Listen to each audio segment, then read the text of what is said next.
আসসালামু আলাইকুম সবাইকে। শুরু করতেছি মন সত্তার নামে, যার হাতে আমার আত্মা। ওসমান হাদি স্বাধীনতা সার্বভৌমত্বের একজন ভ্যানগার্ড হিসাবে ওসমান হাদির আবির্ভাব হয়েছিল। তাকে বেশি দিন বাঁচতে দেয়নি। এই বাঁচতে না দেওয়ার কারণে বাংলাদেশের মানুষ স্বাধীনতা সার্বভৌমত্বকে রক্ষা করতে হলে আরও মানুষকে মরতে হবে, আরও মানুষকে দুনিয়া থেকে বিদায় নিতে হবে। তবুও এই আন্দোলন অব্যাহত রাখতে হবে। তার কারণ হচ্ছে ওসমান হাদি একজন ব্যক্তি যার কথা অল্প সময়ের মধ্যে বাংলাদেশের সচেতন নাগরিকের কানে পৌঁছায় গেছে। আমি সিদ্ধান্ত নিয়েছিলাম, আপনারা যখন ওসমান হাদিকে ভুলে যেতে শুরু করবেন, আমি শুরু করব তখন থেকে ওসমান হাদিকে বাঁচিয়ে রাখার জন্য, ওসমান হাদির চেতনাকে বাঁচিয়ে রাখার জন্য আমি সেদিন থেকে শুরু করব। অনলাইনে হাদিকে নিয়ে আপনাদের যে কথাবার্তা এখন সীমিত হয়ে আসছে, আমি এখন থেকে শুরু করলাম এটাকে বড় করার জন্য। আজকে থেকে এটা শুরু হলো।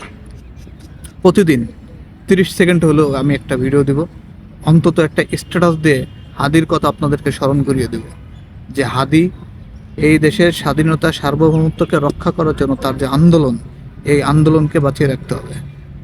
আমাদের বাঁচিয়ে রাখবো ইনশাল্লাহ। সবাই ভালো থাকবেন।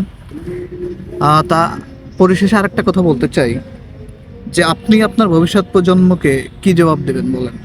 আপনার সন্তান যখন আপনাকে প্রশ্ন করবে যে আপনি বাবা হিসেবে আপনি আমার জন্য কি করেছেন, কি করেছেন, আপনার অ্যাবিলিটি, আপনার সক্ষমতার মধ্যে যতটুকু আছে আপনি ততটুকু করেন না ভাই। প্লিজ প্লিজ,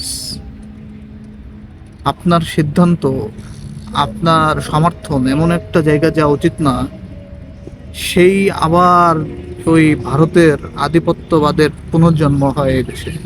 প্লিজ, সচেতন মানুষ আপনি, আপনার সচেতন চিন্তাটাকে আপনি কাজে রূপান্তরিত করেন। প্লিজ প্লিজ, এই দেশের মানুষের কল্যাণে কারা কাজ করবে আপনারা নিশ্চয়ই জানেন, এটা ভালোভাবে বুঝতে পারতেছেন।